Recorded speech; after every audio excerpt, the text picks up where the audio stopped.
Locke, former U.S. ambassador to China and former Secretary of Commerce. So let me ask you about that. I mean, there has been some suggestion that maybe some companies will try to absorb these costs.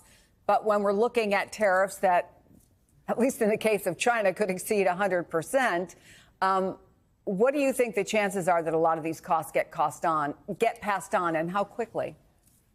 Well, thanks for having me on your program.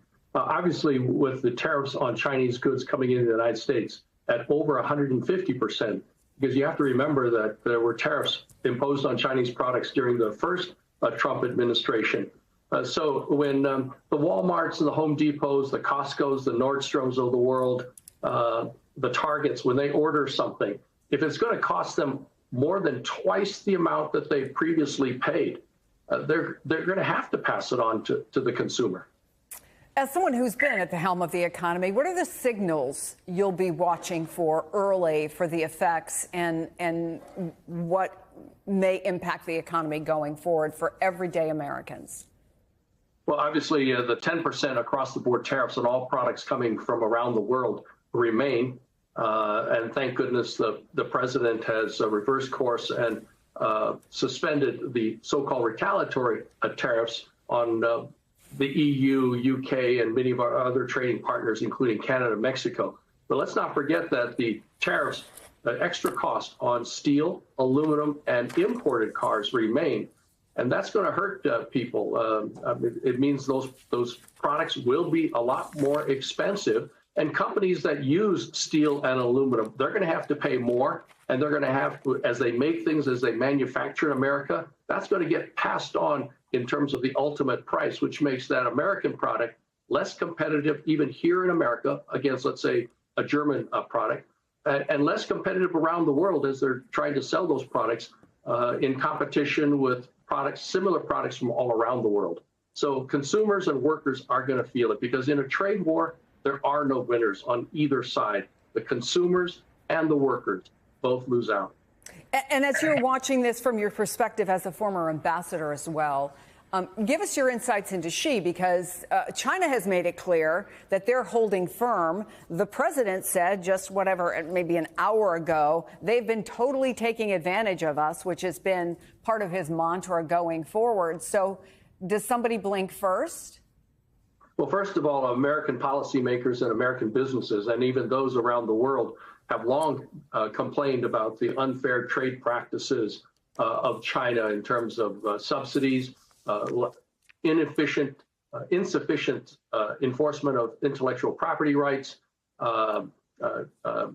dumping, and everything else. And so those concerns have been legitimate, even with Democratic and Republican presidents. But I don't believe that tariffs are the right way to go. Now, China and the communist leaders are very, very proud. They feel that they have come back onto the world stage, want to be treated with respect and as equals. And so President Xi cannot afford to look weak to among his constituents, and he certainly doesn't want China to be viewed as weak on the world stage.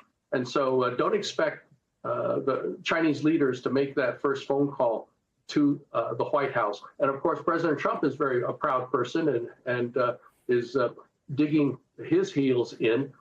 He won't make that phone call either. So perhaps we need some retired prime minister or foreign leader to engage in some diplomatic shuttle diplomacy. At the same time, he believes that China wants to make a deal with him. China wants to make a deal. They just don't know how quite to go about it. You know, it's one of those things they don't know how quite. They're proud people.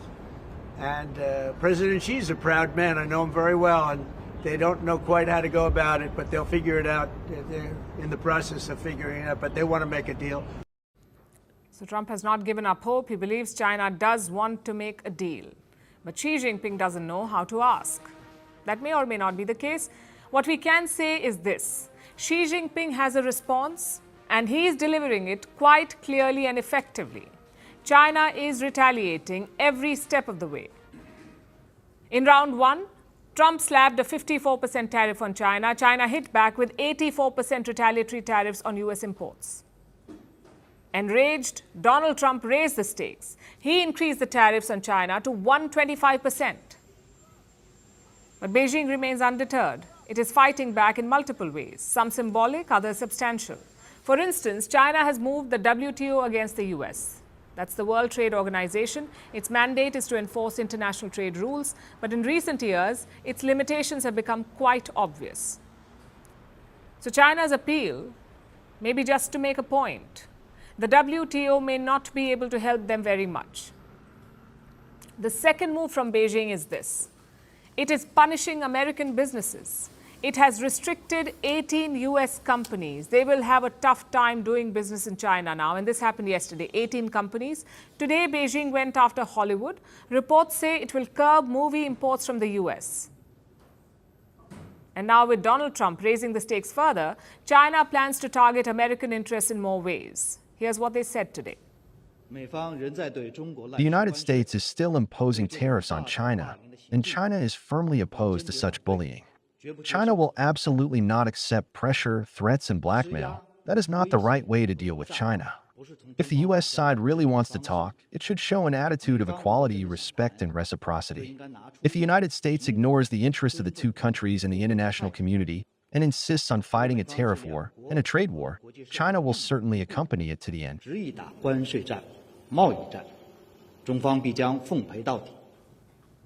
will fight till the end. They're calling Trump's actions blackmail. What about Trump's offers to make a deal? Does Beijing want to work something out?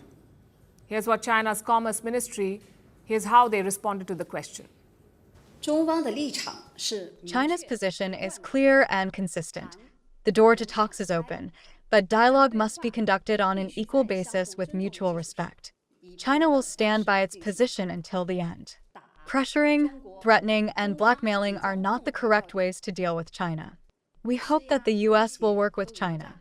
Based on the principles of mutual respect, peaceful coexistence, and a win-win cooperation, we will properly resolve differences through dialogue and consultation. Thank you.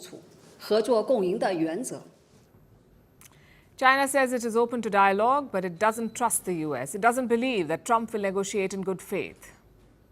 It's a bit rich coming from China, but I guess that's how karma works. Unfortunately, this deadlock hurts the rest of the world too. Because the US and China are the world's two biggest economies, their clash will have a lot of collateral damage. The US is the biggest importer of goods in the world. China is the biggest exporter. Unlike other countries, Trump has not given China an out. Neither has Beijing shown any sign of stepping back. It is preparing for the long haul, complete with a trade war toolkit. China is basically working on two fronts. One, stabilizing its economy. Two, raising pressure on the US.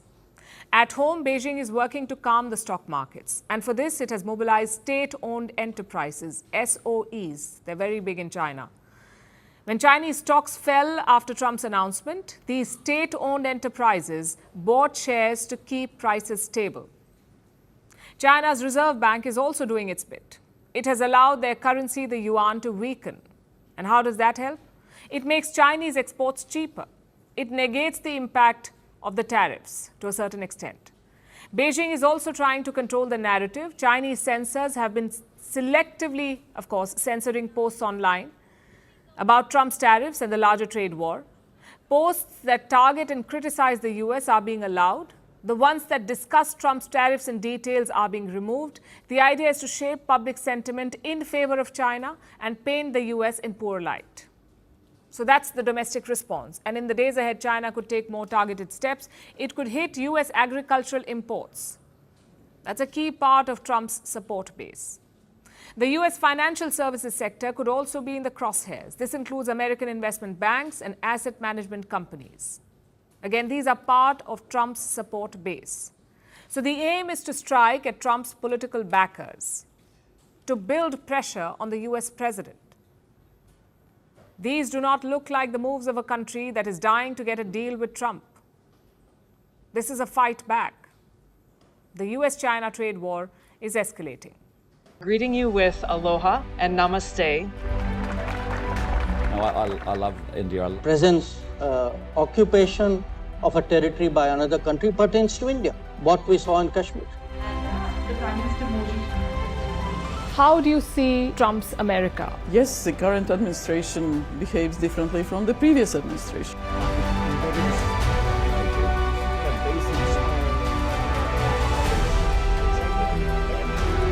Are you saying that there are foreign powers who are trying to bring down the current government in Syria? Exactly. Bluntly, Iran, maybe Russia too. Prime Minister Modi committed to South-South, cooperation. Not over 50%. Is Ukraine prepared to pay the price for that peace? No compromises at the cost of territorial integrity and sovereignty.